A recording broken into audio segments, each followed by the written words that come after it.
श्री शिवाय नमस्तुभ्यम। ओम नमः शिवाय। जय जय। बोलो गौरी पुत्र गणेश भगवान की जय। बोलिए गौरा मैया की जय। आज का हम सभी भागवत जनों का आज का यह विषय बहुत ही महत्वपूर्ण विषय है। आज का विषय हरतालिका तीज व्रत। देखिए, यह सभी व्रतों में यह एक ही उच्चतम कोटि का व्रत है। यह बड़ा ही कठिन व्रत है। भगवान देवाधिदेव महादेव, माता पार्वती और भगवान गणेश जी की आराधना करने वाला यह बड़ा ही कठिन व्रत है। और इस भादों के महीने में यह पर्व अपने आप में भगवान देवाधिदेव महादेव की कृपा प्राप्त कराता है। यह व्रत क्यों मनाया जाता है? 5 सितंबर या फिर 6 सितंबर कब मनाएं, कब और कौन सी चीज खाना है, क्या खाएं क्या ना खाएं, और साथ ही साथ कथा भी श्रवण करेंगे। कौन सी कथा है, पूजा की क्या विधि है और संपूर्ण पूजन सामग्री, और सबसे विशेष तो इसमें यह होता है पारण का समय। तो आज हम सभी लोग यही सब आज चर्चा करने वाले हैं। सभी शिव प्रेमियों को, जितनी भी मेरी प्रिय माताएं बहनें हरतालिका तीज का व्रत कर रही हैं, उनको सबसे पहले हरतालिका तीज की ढेर सारी शुभकामनाएं।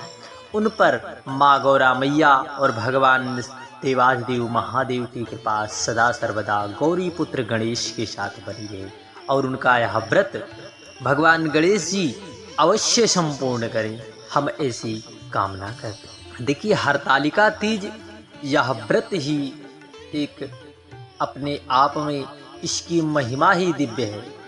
हरतालिका तीज का व्रत माताएं अपने पति की लंबी आयु और संतान की उन्नति के लिए यह व्रत विशेष रूप से माताएं अपने पति के लंबी आयु के लिए इस व्रत को धारण कर। तो आइए जानते हैं कि यह व्रत जो है किस दिन करना है, 5 सितंबर या 6 सितंबर। देखिए, यह व्रत भगवान देवाधिदेव महादेव के संपूर्ण परिवार के पूजन के लिए बड़ा ही प्रसिद्ध व्रत है। इस व्रत की महिमा बड़ी ही अद्भुत है। आइए जानते हैं। सुखी एवं वैवाहिक जीवन और अखंड सौभाग्य के लिए विवाहित महिलाएं इस व्रत को बड़े ही प्रसन्नचित भाव से करती हैं, और यह व्रत अखंड सौभाग्य के लिए ही जाना जाता है। इन्हें व्रतों में से एक व्रत हरतालिका तीज है।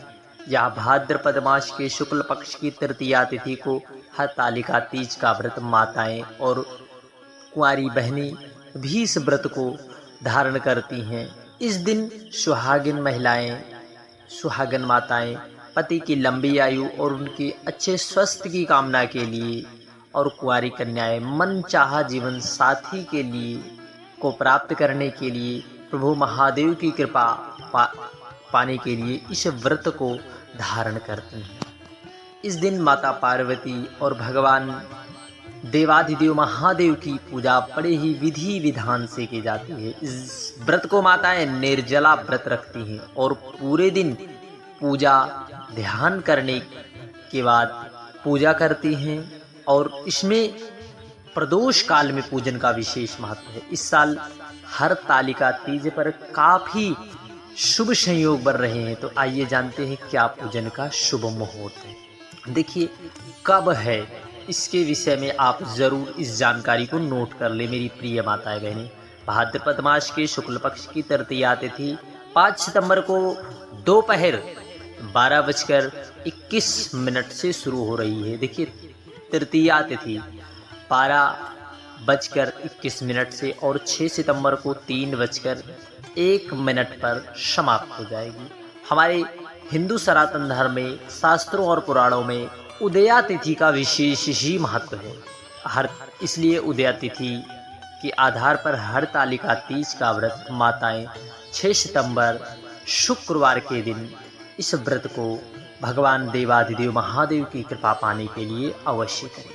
इस दिन पूजा का शुभ मुहूर्त सुबह 6:02 से सुबह 8:33। इसमें कुल 2 घंटे 31 मिनट की पूजन की अवधि है। आप इस अवधि में पूजन अवश्य कर लें। कई स्थानों पर सूर्यास्त के बाद प्रदोष काल में पूजा करने का विधान। बता दें कि इस दिन सूर्यास्त 6:36 पर हो रहा है। अभिजीत मुहूर्त 11:54 से लेकर 12:44 तक है। राहु काल सुबह 10:45 से 12:19 तक है।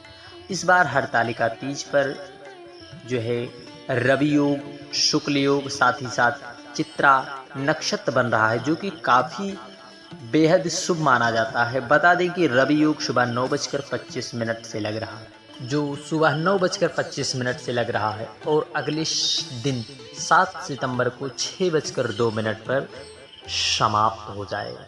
इस व्रत का विशेष महत्व यह है कि माँ पार्वती और भगवान देवाधिदेव महादेव की पूजा होती है, लेकिन तीनों ही तीज के व्रत अलग अलग तिथि में पड़ते हैं। इस दिन माताएं अपने पति की लंबी आयु और अच्छे स्वस्थ और संतान की प्राप्ति के लिए व्रत करती हैं। ये नवविवाहितों के लिए काफ़ी खास होता है। इस दिन ससुराल पक्ष से वस्त्र, गहने, मिठाई सहित कई उपहार आते हैं, और इस दिन माताएं 16 श्रृंगार करती हैं और प्रभु महादेव का पूजन भी बड़े विधि विधान से करती हैं। आइए जानते हैं पूजन की विधि। सर्वप्रथम आप सभी लोग विधि अवश्य ध्यान दें। सुबह सुबह आप जल्दी उठें और स्नान कर मंदिर की साफ सफाई करें। चौकी पर भगवान शिव और माता पार्वती की प्रतिमा को विराजमान रखें।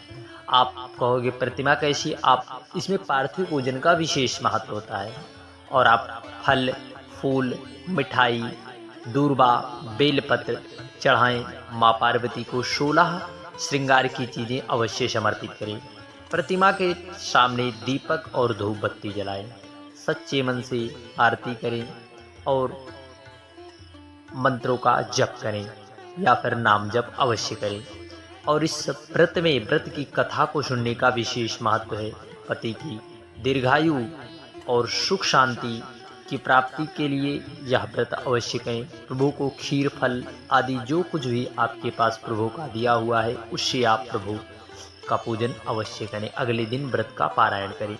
देखिए सामग्री में आप गीली या काली मिट्टी, बालू, रेत, बेलपत्र, शमी पत्र, केले का पत्ता, धतूरे का फूल, प्रभु महादेव की आराधना में अकावा अर्थात मंदार का, और जनेऊ, नाड़ा, वस्त्र, सभी प्रकार के फल और फूल, पत्ते, श्रीफल, कलश, अबीर, चंदन, घी, तेल, मेहंदी, चूड़ी, बिछिया, काजल, बिंदी, कुमकुम, सिंदूर, कंघी, माहौर, बाजार में उपलब्ध सुहाग का पूड़ा। आप पंचामृत अवश्य ले लें। सर्वप्रथम आप उमा जो है आप व्रत का संकल्प लें। आपको मंत्र न याद हो तो आप प्रभु महादेव और माँ पार्वती से आराधना करें कि हे माँ, हम इस व्रत को कर रही हैं। यह व्रत निर्विघ्न पूर्ण हो आपकी कृपा और करुणा से। फिर उसके बाद आप सारी सामग्री एकत्रित कर लें शाम के प्रदोष काल के पूजन के लिए। और इसमें प्रदोष काल के पूजन का विशेष महत्व है। इस दिन रात के मिलन का समय है। संध्या के समय स्नान करके शुद्ध व साफ वस्त्र धारण करके तत्पश्चात माता पार्वती और भगवान शिव का पार्थिव पूजन अर्थात मिट्टी की प्रतिमा अवश्य बनाएं, और भगवान गणेश जी को अपने हाथों से बनाएं।